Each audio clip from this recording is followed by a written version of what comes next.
안녕하세요. 하루연입니다. 오늘은 12월 4일이고요. 어제 한국에서 큰 이슈가 있었고 그 영향이 글로벌 시장까지 미쳤습니다. 덕분에 저는 밤새 뜬 눈으로 보냈고요. 어제 뉴욕 증시를 눈으로 지켜본 입장에서 아주 간단하게 이해하기 쉽게 알려드리도록 하겠습니다. S&P 500과 다우는 한국의 계엄령 이슈로 인해 지정학적 리스크로 해석이 되면서 장 초반 하락하는 모습을 볼 수 있었습니다. 하지만 나스닥은 그럼에도 불구하고 장 마감까지 연일 상승하는 모습을 볼 수 있었죠. 시간이 지나면서 S&P 500은 계엄령 이슈가 해결되고 연준 위원들의 비둘기파적 발언들 덕분에 투자 심리가 회복되었습니다. 한국 시간으로 목요일 FOMC 발표 이전 제롬 파월 의장의 인터뷰가 있지만 페드 위원들의 발언은 시장 기대를 충족시킬 만한 내용이었습니다. 어떤 내용들이 있었는지 간단히 살펴보면 크리스토퍼 윌러 연준 이사는 금리 인하를 지지하며 현재 통화 정책은 여전히 제약적이라고 강조했고, 메리 데일리는 노동시장이 균형을 이루고 있다며 금리가 중립 수준으로 이동해야 한다고 말했습니다. 오스탄 굴비 역시 내년 금리가 현재보다 상당히 낮아질 것이라는 전망까지 내놓았습니다. 이러한 비둘기파적인 발언 덕분에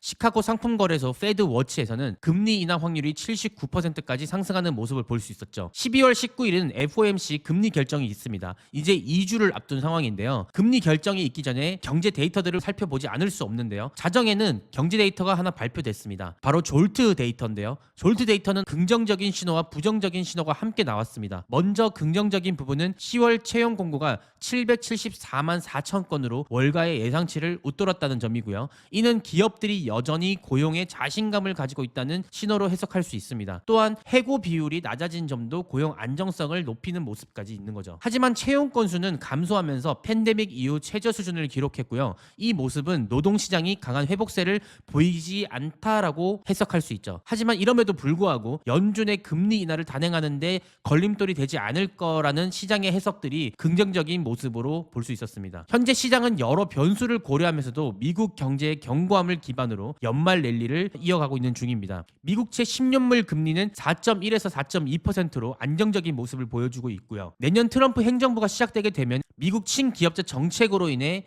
상승에 대한 기대감을 부추기고 있는 상황입니다. 뱅크 오브 아메리카는 트럼프의 경제 정책이 생산성 향상과 기업 이익 증가를 견인할 것으로 보고 있으며 S&P 500 지수의 2025년 연말까지 목표치는 6,666포인트까지라고 전망하고 있습니다.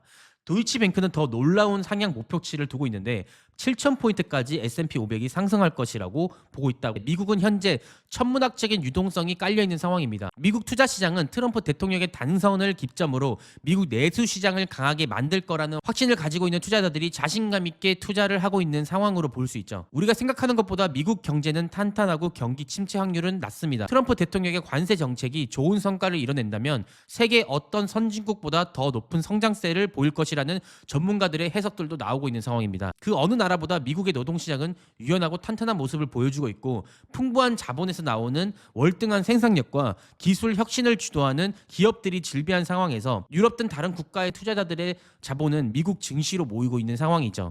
트럼프 임기가 내년 1월부터 시작되게 됐을 때 지정학적 리스크나 정책적인 요인들이 더 해소가 된다면 더 강한 상승을 볼 수 있을 거라고 저는 생각합니다. 오늘 시황 브리핑은 여기까지고요. 좋아요와 구독, 알림 설정 부탁드리고요. 다음 시작에는 더 유익한 내용 찾아뵙겠습니다.